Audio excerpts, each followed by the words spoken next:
to take the last few minutes and actually read this to you. This is something that was written by Michael Lerner, who is an environmental scholar, and he wrote, "How can we imagine that ordinary people might be able successfully to challenge the overwhelming internal logic of the global economic system because of concern over environmental health? There is an Ethiopian proverb that when spider webs unite, they can tie up a lion. The lion of the globally destructive patterns of production and consumption may be one day ensnared and ultimately domesticated by the gossamer webs of human consciousness and human action. What will happen when ordinary people, whose lives are often mortally wounded by the destruction of the biosphere, come to understand that their wounds are so often intimately related to the wounds of the earth? What will happen when a working woman comes to realization that her own breast cancer, her husband's lymphoma, her brother's melanoma, her son's learning disability, his best friend's attention deficit disorder, her daughter's endometriosis, her niece's cleft palate, her cousin's chronic anxiety and panic disorder, her best friend's severe chemical sensitivity, her best friend's asthma, her uncle's infertility, her son's testicular cancer, and her sister's daughter's leukemia may all form a pattern, and all those conditions have evidence of environmental contributions.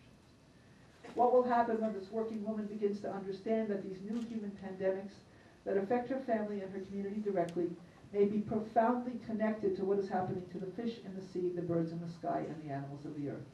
I believe that this working woman will understand that the cancers and infertility of the fish, the disappearance of the frogs, the cleft palates of the mice, the shifts in the gender orientation of the birds, the susceptibility to viruses and infections of the seals, the disappearance of all the songbirds, that all of this and much, much more may be telling us a story that is also our story.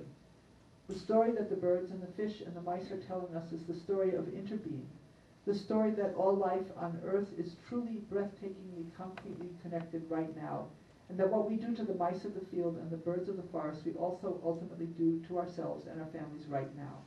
I do not believe that we can hide from this story much longer. It is among the great stories of our time."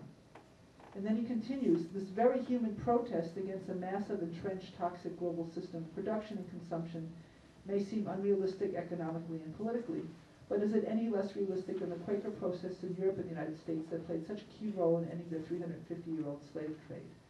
Do not invoke the parallel to ending the slave trade lightly, for we is enchained by toxic chemicals and ozone pollution and depletion and climate change and destruction of nature and what I like to call humility-free science, as we were once enchained by slavery.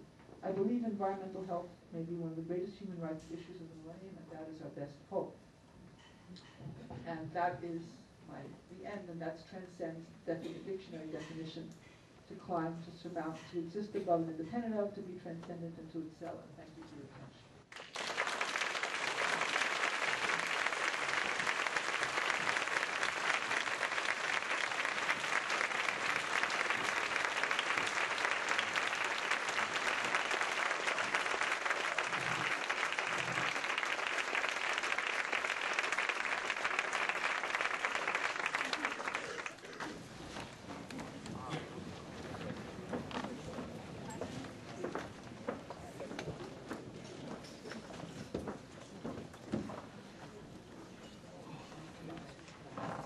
And Dr. Herbert, before you sit down, just a personal thing.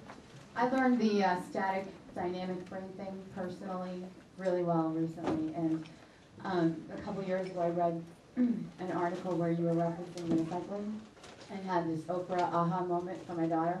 Asked my doctor for minocycline, and he said no, so I found another doctor.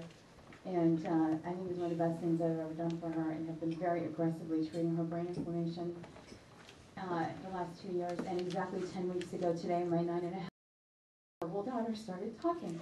Yeah.